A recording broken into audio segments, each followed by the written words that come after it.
Let's break it into the first piece of tell us about his childhood because it informs his humor markedly. Well, it does. It does. I mean, he didn't have the classic childhood. It wasn't the Lower East Side childhood where, everybody was Jewish around him. They all, the people who grew up in that world thought that, the world was Jewish, and there were a few Italians and blacks around, but basically, the community was Jewish.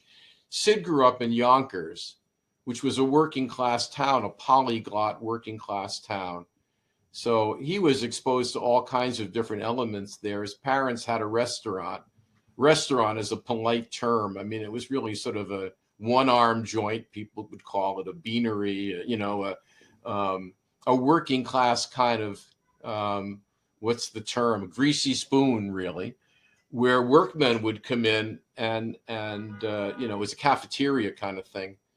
And Sid would bust tables there, and there, the tables were, or the tables became little ethnic enclaves. The German speaking workers would work at one table, and the Italians and the Italian Americans would work at another, and the Russians at another, and there are all these different, the French at another. There are all these different ethnic groups, and Sid had a kind of a musical set of ears, and he picked up the different languages and learned to imitate all of them. He said that within 15 or 20 minutes, he could learn the music of a language. So languages became a very important part of his comedy. The lost art of double talk, the lost and politically incorrect art of double talk, where you imitate the way people would speak in their various languages without in gibberish, while throwing in a few authentic words from each of these languages. You could get away with some of that now, but when he got into particular, nobody could do his imitations of Chinese or Japanese people speaking now. But that, he picked up all these different languages, and that became a part of his comedy. He was also sort of a misfit kid. His parents had 3 kids earlier. They were much older. And he sort of grew up in a world of his own. He didn't learn to speak right away. He was withdrawn. He sort of became an observer of life and an observer of human mores. And that sort of informed his comedy too. How did he learn how to pantomime? He never took lessons, but he revived the art of pantomime, and he became sort of a student of human nature.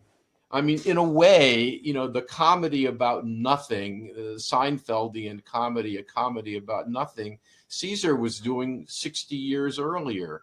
He was finding the truth in various human situations, and just, nothing, never anything political. The politics of Caesar's comedy reflected a couple of different things. I mean, it reflected the political sensitivities of the time. It was the McCarthy era. It also reflected ambient anti-Semitism. He didn't want to do anything that was too conspicuous. Human nature was always relevant and never particularly sensitive. And so that, that all informed his comedy too.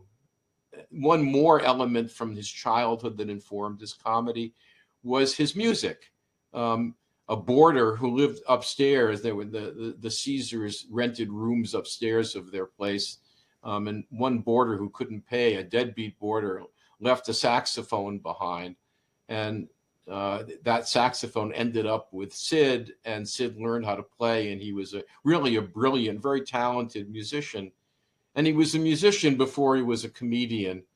And music was also very important in the nature of his comedy and the way he structured his comedy, and as a refuge from comedy.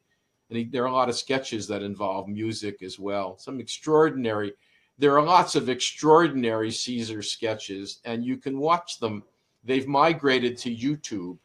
We'll get into, I know, one of the things that you want to ask me is why Caesar disappeared, and he did disappear for many, many years. But one of the best things that ever happened to him was YouTube, because his sketches many of the classic ones eventually migrated there once YouTube came into being, and you can watch a lot of his sketches, many of which involve music.